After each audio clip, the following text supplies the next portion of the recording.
আশা করছি তোমরা যে যেখানে আছো প্রত্যেকেই খুব ভালো আছো আর সুস্থ আছো। আমার আজ আরও একটি নতুন ব্লগে তোমাদের সকলকে জানাই অনেক অনেক ওয়েলকাম আর ভালোবাসা। আজকের দিনটা ছিল রবিবার আর এখন ঘড়ির কাঁটাতে বাজে সকাল 7টা মতন। যদিও বা আমি ঘুম থেকে উঠেছিলাম 5:30, উঠে বাইরের কাজগুলো করেছিলাম। বলেছিলাম বাইরে ভীষণ ঘাস হয়ে গেছে, তোমরা দেখেছিলেই। সে ঘাসগুলো পরিষ্কার করতে করতে আমার প্রায় 1.5 ঘন্টা সময় লেগে গেছিলো। কারণ এখন না ভীষণ পরিমাণে গরম বাইরে, আর আমাদের বাড়িতে তো সকাল সকাল রোদ চলে আসে, সে কারণে ভাবলাম সকাল সকাল উঠে ওই ঘাসগুলো পরিষ্কার করে নিই। তবে জানো তো, বাইরের আমার ছোট্ট ছোট্ট জায়গাগুলোর মধ্যে এত পরিমাণে ঘাস হয়ে থাকে, সেই ঘাসগুলো পরিষ্কার করতে গিয়ে অনেকটা সময় লেগে গেছে। আর ফ্রেশ হয়ে এখন আসলাম ঘরে। আসলে কি বলতো, বাইরের কাজগুলো যদি সকাল সকাল সেরে নিতে পারি তখন কিন্তু বেশ ভালো লাগে। এদিকে আমি বাইরে ঘাস পরিষ্কার করে বাইরের জায়গাটা ঝাড়টা দিয়ে বাসি ঘরটা ঝাড় দিয়ে নিয়েছিলাম। তারপরে জল ছিটা দিয়ে তারপরে নিজে ফ্রেশ হলাম। আর আমি সবসময় সকালবেলা চেষ্টা করি সবাই ঘুম থেকে উঠে গেলে বিছানাপত্রগুলো গুছিয়ে নিতে। আর জানো তো, সকাল সকাল এত রোদ উঠেছে, আজকে কয়েকটা দিন ধরে মেঘে কিন্তু ভীষণ ডাক ছিল বৃষ্টি হব, মানে এতটা অন্ধকার রাখে কি আর বলবো। কিন্তু বৃষ্টিটা না একদমই হচ্ছে না। যখন বৃষ্টিটা শুরু হবে তখন কিন্তু ভীষণ কষ্ট হবে। তবে এত রোদ্দুরও না আর ভালো লাগছে না। আর আমার অবস্থা দেখে বুঝতে পারছো, আমি কিন্তু ঘেমে টেমে একাকার হয়ে গেছি। তো চুলগুলো একটু বেনুনি করে রেখেছিলাম, সবসময় না গুটিয়ে রেখে বেঁধে বেঁধে চুলগুলোর অবস্থা ভীষণ খারাপ করে নিয়েছিলাম। আর যেহেতু আমি ছেড়ে রেখে না কাজ করতে পারি না, সে কারণে সবসময় কিন্তু চুলগুলোকে গুটিয়ে বেঁধে রাখি। তাতে কিন্তু আগাগুলো এতটা খারাপ হয়ে গেছে কি আর বলবো।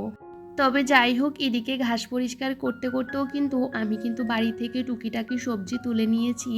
আজকে রবিবার, বর বলছে বাজারে গিয়ে ওই যে মাছ মাংস নিয়ে আসবো। আসলে এই গরমের মধ্যে না কিছুই খেতে ইচ্ছে করে না।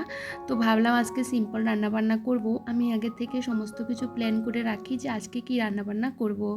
তো বাড়ি থেকে লাউ কাটলাম, কোমরের ডাঁটা, মিষ্টি কোমর, তারপরে বেগুন সমস্ত কিছু তুলে রাখলাম। তো বর বলছে বাজারে যাবে, তো আমি বলছি ঠিক আছে, চাটা খেয়ে তুমি চলে যাও। আসলে কি বলো তো, ও বলছিল সকাল সকাল গিয়ে বাজারটা করে বাড়ি চলে আসবে। আর আমাদের এখানে তো কি পরিমাণে যে গরম পড়ছে বন্ধুরা, কিছু বলার নেই। মানে অসম্ভব গরম পড়ছে। আর এত গরম পড়ছে, সকাল সকাল রোদ উঠে পড়ে। আর এই গরমের মধ্যে কাজ করতেও কিন্তু ভীষণ অসুবিধা হয়। সে কারণে ও বলছে আমি সকাল সকাল গিয়ে বাজারটা করে নিয়ে আসি। তো দেখো, এদিকে আমি ভাবলাম চলো আগে ঘরটা গুছিয়ে ঝাড় দিয়ে নিই। তুমি আগে ছেলেকে ফ্রেশ করাও। আমার ছেলেকেও কিন্তু ব্রাশ করানো, ফ্রেশ করানো সমস্তটা বর আসার পর বরে করে। আর তার মধ্যে আমি ঘরটাও গুছিয়ে নিয়েছি। আসলে ঘর দুয়ারগুলো অগোছালো রাখলে না ভালো লাগে না। তো এদিকে কিন্তু আমি চা বসিয়ে দিয়েছি, আজকে লিকার চা খাবো। তো দেখি গাছগুলো না এতটা পরিমাণে কেমন একটা হয়ে যাচ্ছে, যেহেতু বৃষ্টি বাদল কিছুই নেই। গাছের মধ্যে রোজ দিনই জল দিতে হয়, গাছের গোড়াগুলো এতটা খটখটে হয়ে থাকে কি আর বলবো। আর দেখো গাছগুলো কিন্তু এখানে রাখাতে বেশ ভালো হচ্ছে আর কি। না হলে বাইরে রাখলে না সকাল সকাল রোদ আসে আর সে রোদ যায় বিকালবেলা, বুঝতেই পারো। তো এই যে বেশি করে একটু জল দিয়ে দিয়েছি। আর গাছের মধ্যে না অনেক বেবি প্ল্যান বেরোচ্ছে, দেখো কিন্তু বেশ ভালো লাগছে। আর এই গরমের মধ্যে বিশ্বাস করো লেবু চা খেতে এত ভালো লাগে, কিছু বলার নেই।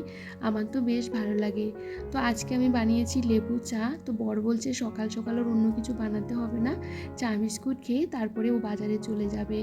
তারই মধ্যে কিন্তু আমি অনেক কাজই সেরে নিয়েছিলাম। আসলে জামা কাপড় কাচা ছিল, সেগুলো ভিজিয়ে রাখলাম। তারপরে আমার অনেক কাজ থাকে, সেগুলো তো করতে হয়, বুঝতে পারো। আর এদিকে চা খেয়ে বর চলে গেছিলো বাজারে, বাজার থেকে চলেও এসেছে। আর ছেলেকে নিয়ে গেছিলো আজকে, তো বেশিক্ষণ লাগেনি, চলে আসলো। তো ঠাকুরের জন্য আমি আলাদা করে ফলগুলো রেখে দিয়েছি ঘরের ভিতরে, কারণ ওইগুলো আলাদাই নিয়ে এসেছে। সব সময় ফল নিয়ে আসে ছেলের জন্য, কিন্তু সে ফলগুলো না আর পুজোতে দিতে পারি না, ও ফ্রিজে রাখতে হয়, বুঝতে পারো। তো আলাদা করে ঠাকুরের জন্য যে ফলগুলো নিয়ে আসা হয়েছে সেগুলো বাইরে রাখবো। আসলে কি বলতো, আমার ছেলে না ফল খেতে ভীষণ পছন্দ করে। সব সময় কিন্তু ঘরের ভিতরে ফল আমি একটু বেশি করে নিয়ে আসি, যেহেতু বর বাড়িতে থাকে না, সে কারণে কিন্তু ফ্রিজের মধ্যে ঢুকিয়ে রাখতে হয়। ঠাকুরকে কিন্তু আমি ফল দিতে একদমই পারি না।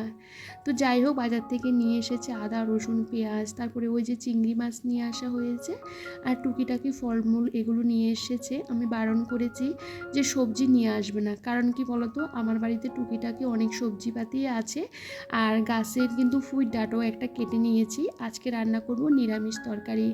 আসলে কি বলতো, নিরামিষ তরকারি অনেক কিছু দিয়ে রান্না করলে খেতে বেশ ভালো লাগে।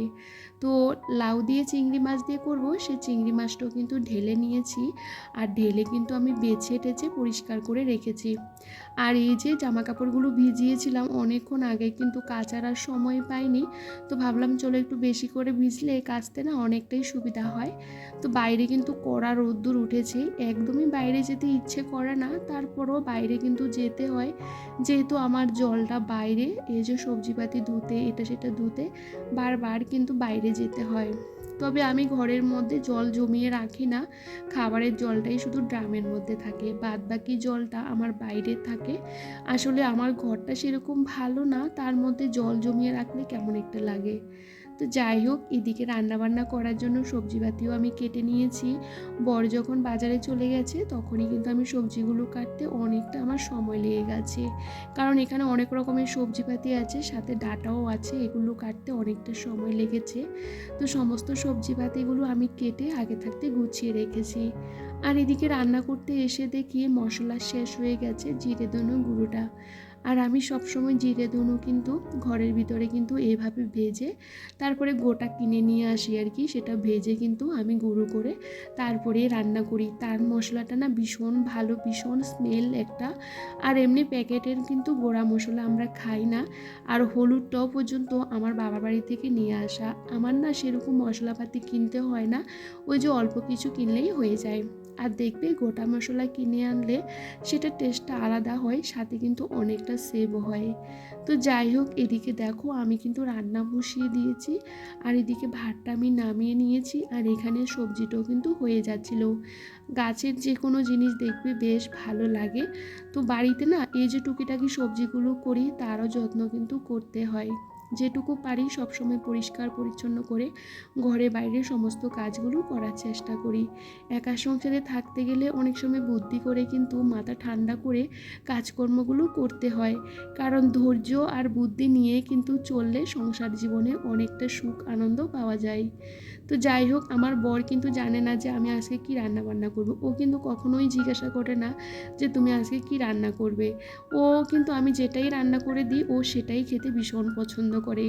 বাইরে কিন্তু সব সময় অনেক কিছু পাওয়া যায় না, যেহেতু মেঝে খায় অনেক তেল মশলা মানে খাবার খায় আর কি। তো ও বলছে একদম সিম্পল রান্নাবান্না করো। কালকেও আমরা চিকেন খেয়েছিলাম, সেহেতু আজকে বারণ করেছিলাম চিকেন নিয়ে আসতে।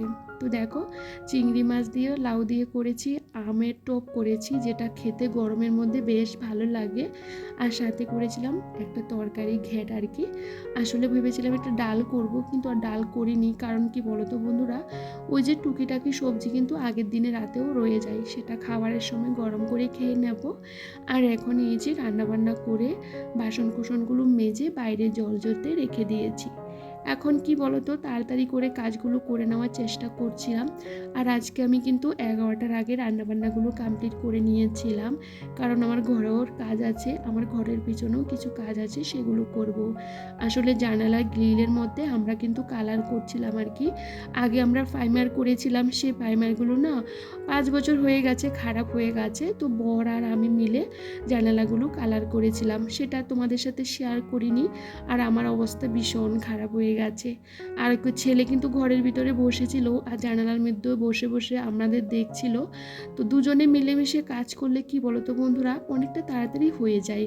আর আমার বর যদি করতো, 3টে জানালা করতে অনেকটা সময় লাগতো। সাথে কিন্তু আমাদের পেছনে কিন্তু কারেন্টের বক্স আছে, যেটা জং পড়ে গেছে, সেটাও কিন্তু প্রাইমার করে দেওয়া হয়েছে। আর এদিকে কিন্তু 12টা বেজে গেছে। বর বলছে তুমি চলে যাও, কারণ ছেলেকে চান করাতে হবে, খাওয়াতে হবে। কারণ আমার ছেলেকে আমি সবসময় কিন্তু টাইমের মধ্যে কাজগুলো করার চেষ্টা করি। আর বর কিন্তু এখনও বাইরে জানালার মধ্যে ওই যে প্রাইমার করছিল, আমি অনেকটা করে দিয়েছি। কারণ আমার বর না যে কোনো কাজ করতে গেলে অনেকটা আস্তে আস্তে করে আর কি, সেটা আমার ভালো লাগে না। আর আমি সবসময় কিন্তু তাড়াতাড়ি করে কাজকর্মগুলো সেরে নেওয়ার চেষ্টা করি। ও যে কাজটা করবে একদমই আস্তে আস্তে করার চেষ্টা করে, সে কারণে আমি গিয়ে হাতটা লাগালাম। তো সেহেতু কিন্তু দুটো জানালা কিন্তু প্রাইমার করা হয়ে গেছে, আর একটা করলে হয়ে যাবে। তো যাই হোক, এদিকে দেখো ঘরটা ভীষণ অগোছালো করে রেখেছে ছেলে, যেহেতু ঘরের ভিতরে ছিল সে কারণে। ওই ঘরটাতেও কিন্তু গোছানোই থাকে, কারণ বাচ্চাদের না একটা ঘর তো দিতেই হয়, বুঝতে পারো। তো দেখো এই ঘরটা এখন আমি গুছিয়ে নিয়েছি। আর জানো তো বন্ধুরা, গুছিয়ে কাজ করতে আমি বরাবরই পছন্দ করি, সে কারণে কিন্তু আমার যতই কষ্ট হোক না কেন কাজগুলো কিন্তু আমি করে নেওয়ার চেষ্টা করি। আর বাইরে যেহেতু কাজ করেছি, আমার অবস্থা দেখতেই পাচ্ছ, ভীষণ পরিমাণে ঘেমে গেছি। আমি যে কখন নিজে ফ্রেশ হব, মানে চান করব, বিশ্বাস করো চান করলে আমি অনেকটা শান্তি পাই। আর সকাল সকাল চান করে নিলে জানো তো, এখন তো যেহেতু গরমকাল, ওই যে দুপুর মধ্যে আবারও চান করতে হয়। আর আমাদের বাড়িতে তো ভীষণ রোদ আসে, আর সাথে কিন্তু ভীষণ গরমও। তো যাই হোক, এদিকে কাজকর্ম তো করতে হবে, কাজ ছাড়া তো আমরা একদিনও থাকতে পারবো না। প্রত্যেকটা বাড়ির বউদের কিন্তু সকাল থেকে রাতের আগে, মানে ঘুমানোর আগে পর্যন্ত কাজ কিন্তু করতেই হয়। কাজ থেকে আমাদের কখনোই ছুটি হয় না, সেটা রবিবার হোক আর যে কোনো দিন হোক। আর আমি মনে করি রবিবারে কিন্তু আরও ভীষণ পরিমাণে কাজ থাকে, যেহেতু বাচ্চা বাড়িতে থাকে। তারপরে ওই যে টুকিটাকি কাজ তো রান্নাবান্না, তারপরে ঘর গোছানো, ঝাড়া মোছা, এগুলো তো লেগেই থাকে।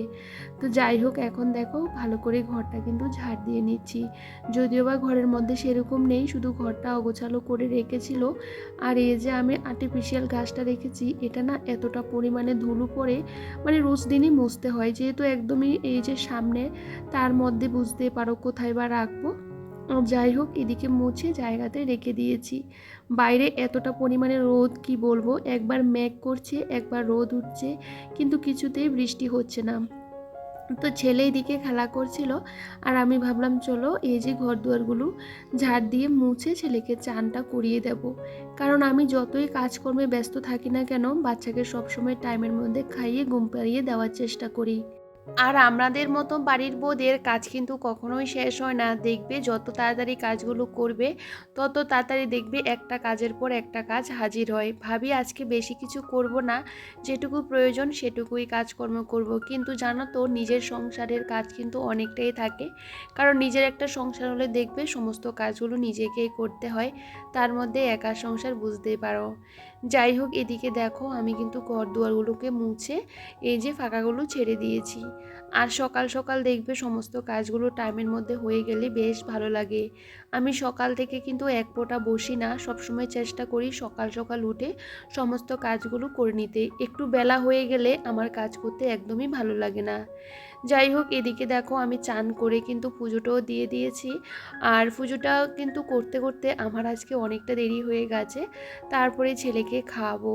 তো দেখো পুজোটাও কিন্তু সুন্দর করে গুছিয়ে করেছি, বেশ ভালো লাগে। বন্ধুরা, ছেলে তো ঘুমিয়ে পড়েছে, আর এখন বাজে কিন্তু 2:30, এখনও আমরা খাওয়া দাওয়া করিনি। বর ভীষণ কাজে ব্যস্ত, ছাদে উঠেছে, জলের ড্রাম পরিষ্কার করেছিল আর কি। আসলে এমনিতেই জলের ড্রামটা সেরকম পরিষ্কার করা হয় না, যখন ও আসে তখনই পরিষ্কার করা হয়, আমি তো উঠতে পারি না, সে কারণে পরিষ্কারও করা হয় না। আর টুকিটাকি অনেক কাজকর্ম আছে, তো সেগুলো বর করছে। এখন গেছে চান করতে, ও আসলে তারপরে খাওয়া দাওয়া করবো। আজকে অনেক দেরি হয়ে গেছে, যাই হোক ভীষণ খিদেও পেয়ে গেছে, তারপরে দুজনেই খাওয়া দাওয়াটা সেরে নেবো। আর এদিকে কিন্তু পাপা ঘুমিয়ে পড়েছে, ওকে কিন্তু খাইয়ে দিয়ে অনেকক্ষণ আগে ঘুম পাড়িয়ে দিয়েছি, মানে ওর প্রায় 1টার মধ্যে ঘুম পাড়িয়ে দিয়েছি আর কি। তো যাই হোক, তবে চলো ব্লগটা দেখতে থাকো। সকাল থেকে কাজ করতে করতে মনে হয় কাজে শেষ হচ্ছে না। বরের হাতে হাতে আমি অনেক কাজ করে দিলাম, তারপরেও আমার বর কাজকর্ম কমপ্লিট করতে করতে অনেকটা দেরি করে ফেলেছে। এখন বাজে 3:10 মতন, তারপরে আমরা খাওয়া দাওয়া করলাম। করে কি বলতো, আবারও কাজ থেকে আমরা কখনোই রেহাই পাই না। যাই হোক, এই মুহূর্তে বেশ খানিকটা সময় চলে গেছে, এখন সন্ধ্যে 6:30। এখন সন্ধ্যা হতে হতে প্রায় 6:30টার উপরেই বেঁচে যায়। আর এই যে এখন পুজোটাও দিয়ে দিচ্ছিলাম, সন্ধ্যার সময় সবসময় আমি নারকেলের খোসা দিয়ে ধূপ দিতে বেশ পছন্দ করি, কারণ এই যে খোসাটা দিলে ধূপের যে একটা গন্ধ ভীষণ ভালো লাগে, বাড়িঘরের মধ্যে একটা পজিটিভ এনার্জিও কাজ করে। তবে চলো বন্ধুরা, আজকের ব্লগটা এইখানেই শেষ করছি। আর আজকের ব্লগটা তোমাদের কেমন লাগলো কমেন্ট করে জানাতে একদমই ভুলো না। সবাই অনেকটা ভালো থেকো, সুস্থ থেকো।